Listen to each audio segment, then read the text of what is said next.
Alrighty. Today, we're going to talk about listening as an art.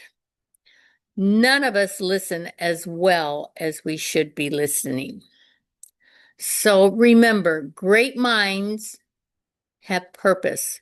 Little minds have wishes.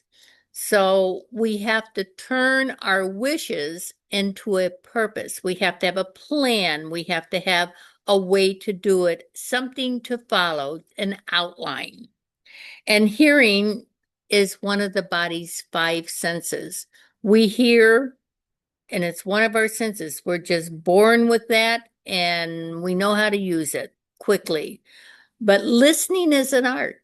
Listening is taking hearing and extrapolating the things that we need to really hear in a conversation. And our minds, we have conversations all the time in our mind, and they probably are the most useless conversations we can have. The universe listens to all conversations. So make sure your conversations in your mind are not deteriorating the things that you are writing down, that you're speaking about. You have to be body, mind, and spirit with the things that you want for yourself. And arguments gain very, very little. Your mental attitude or focus is what gains so much more. When you argue, you're risking me or you, which just doesn't help anybody down the road. It may be a short gain. You may get a high out of winning. People win, people lose in arguments. But for the long run, you need to build some skills so that you can hear what they're saying. Listen to where they're coming from. You may not like where they're coming from. You may not approve where they're coming from. At least you know why they have the point of view that they have. And thoughts are things. The energy and vibration of thought does not reach those in every sphere at every level. You've got to remember that just because you can think glorious thoughts, just because you are love, love, love, does not mean that person that has not been exposed to these things are able to catch on. Sometimes we have to extend our hand and lead those persons out of the darkness with empathy, with kindness, with help. So, just because you can think at one level doesn't mean the person you're communicating with does. You have to know your audience. You have to do that, or you're going to lose the people that you're trying to help so much. Kindness has conquered more opposition than zeal, eloquence, or learning. Just be kind. People respond to kindness. If you're kind to me, I'm going to like you, regardless of anything else. If you're kind to me, I'm going to like you. The spirit, we do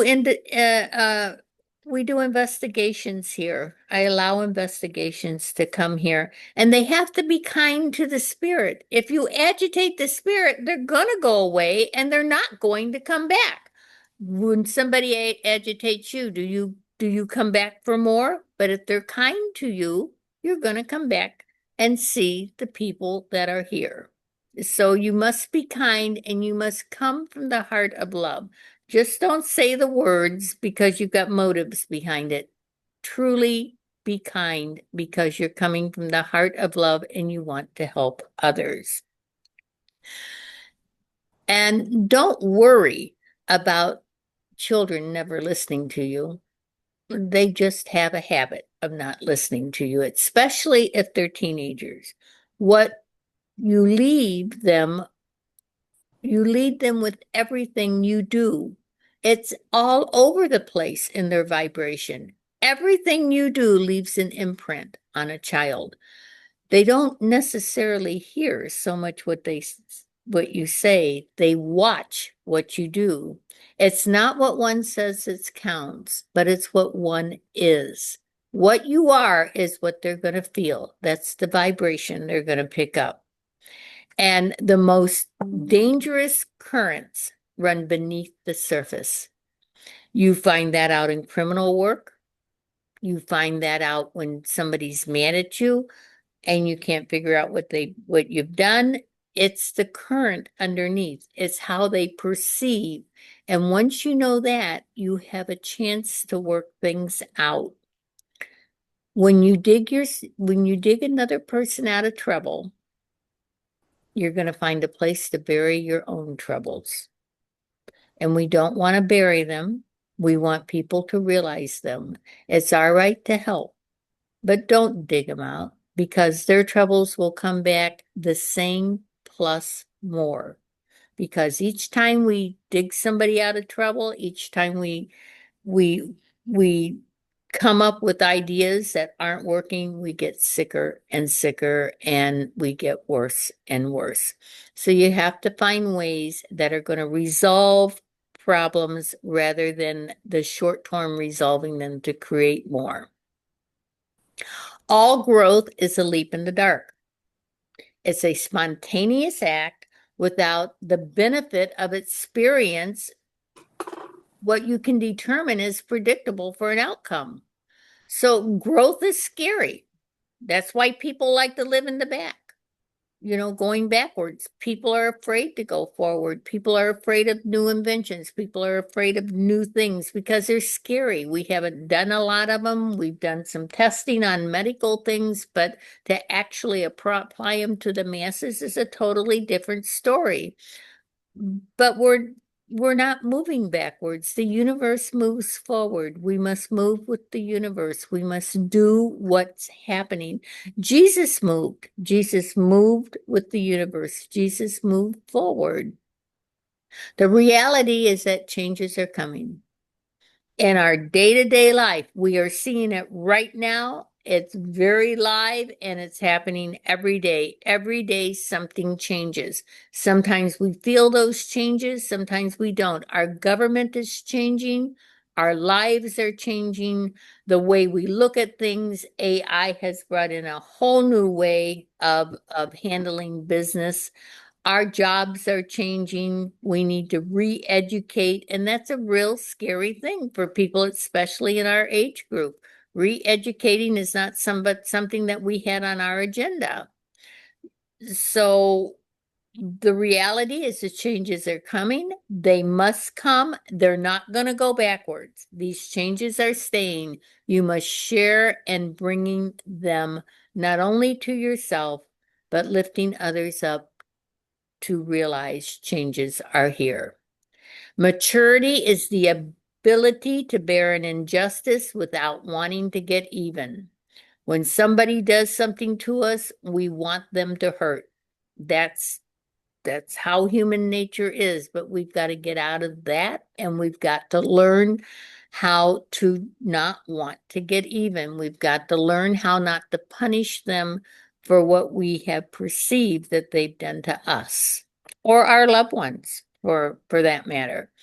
Everybody is holy and they've got the holiness inside of them and we have to look at that. That doesn't mean we got to be their best friend. It doesn't mean we condone everything they do, but to we have to start changing. There's too many shootings. There's too many things going on now in the world because for generations we haven't done a lot of changing. We've got to do some changing in this world to make it a better place. Your vision only becomes clear when you look into your heart. That is where your vision is going to become clear. If you look into your mind, you're going to come up with all kinds of reasoning. You have to look into your heart. That is when your vision will come clear. The one who awakens, they awaken within. We don't awaken out there. Everything happens inside of us. You awaken within. The visions within from the heart is the ones that are going to have victory.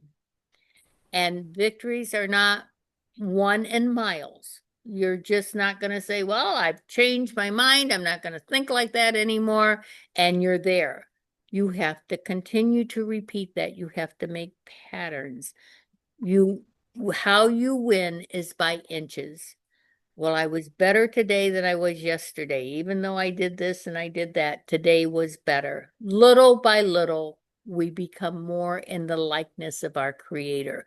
We follow Jesus's teachings a little better today than we did yesterday. We win a little now, we hold our ground now, and later we win a little more. And what I have found when I get an insight and I start practicing it, it's hard. This is not easy stuff. The way of Jesus looks easy, the concepts are beautiful. We think we can do it, and then when we start applying it, it's a lifetime situation of learning. Jesus's teachings were easy, but they require a lifetime. And remember, almost all people can stand adversity. If you want to test somebody's character, give them power. See what they do with that power. See how they handle themselves with power. That's going to tell you something about their character. And money doesn't create a man. That's not what creates a man. It reveals what's already inside a man. So give people power, that'll let you see what they're about. They've got money, it reveals them. Those are two very good points to look at how it's revealing people. Life is too short for drama, for petty things. Kiss slowly, laugh insanely, love truly, and forgive quickly. And I'm not suggesting you go back. I'm suggesting you forgive in your heart for you. I'm suggesting that there are some situations that you probably should not ever indulge in now or ever again, but you've got to settle it up within your heart. Live simply, love generously, care deeply, speak kindly, and leave the rest up to God. We can't do any more than that. We can do what we can do, and that's what we can do. And God has to take care of the rest somehow or another. If we do our part, which is this big, God's part is this big. Trust the process. The mind makes a wonderful servant, but it's a terrible master. Trust your heart. 18 inches, the mind and the heart, they must work together to give you the determination you need to become the person that you are. And remember, no matter what your problem, God is still the answer. And if you trust in your Heavenly Father, He'll never let you down. God bless each and every one of you.